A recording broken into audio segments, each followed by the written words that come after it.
Judika Haikase Omari, Katibu Tawala wa Mkoa wa Njombe.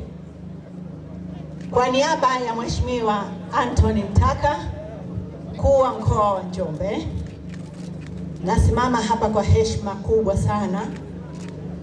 Niko tayari kukabidhi sasa mwenge huu wa uhuru wa mwaka 2025 ukiwa unawaka, unapendeza na unameremeta.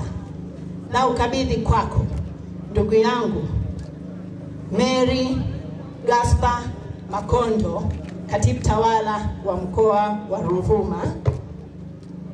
Tunakabidhi pia wakimbiza mwenge wa kitaifa mwaka 2025 waliopo 6 pamoja na kiongozi wao Ismail Ali Usi pamoja na mratibu wa mwenge wa uhuru 2025 ndugu Aisha.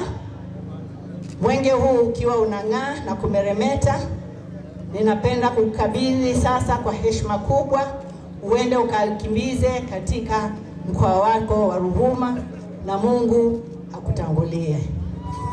Mimi Mary Gaspar Makondo, Katibu Tawala wa Mkoa wa Ruvuma, kwa niaba ya Mkuu wa Mkoa wa Ruvuma Kanali Ahmed Abbas Ahmed, nakiri kupokea mwenge wa uhuru 2025 kutoka kwa Katibu Tawala Mkoa wa Njombe, ukiwa salama, unawaka, pamoja na wakimbiza mwenge 6 wa kitaifa pamoja na mratibu wa kitaifa 1.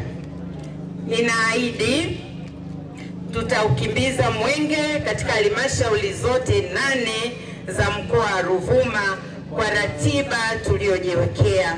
Ninaahidi kukabidhi mwenge huu wa uhuru katika uongozi wa mkoa wa Mtwara tarehe 17 mwezi wa 5 2025 kwa ajili ya ratiba ya mkoa husika.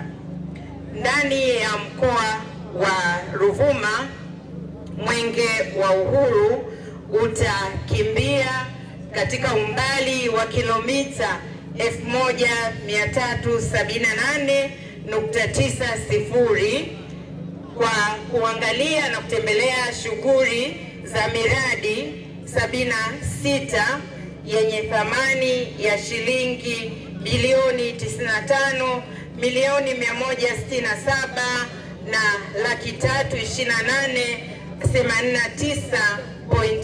328,89.24. Ewe Mwenyezi Mungu nisaidie. Mwenge wa uhuru 2025 ukiwa mkoani Ruvuma utapitia miradi iliyotekelezwa, inayotunzwa na inayosimamiwa na wananchi pamoja na serikali. Mwenge wa uhuru ukiwa katika mkoa wa Ruvuma utatembelea miradi 76 katika halmashauri 8 yenye thamani ya shilingi bilioni 95,167,326,089.42. Kati ya miradi hiyo, miradi 17 yenye thamani ya shilingi bilioni 3,897,000 itafunguliwa na kuzinduliwa miradi 13 yenye thamani ya bilioni 9,420,100 na 8,948 senti 49. Itawekewa jiwe la msingi na miradi 33 yenye thamani ya shilingi bilioni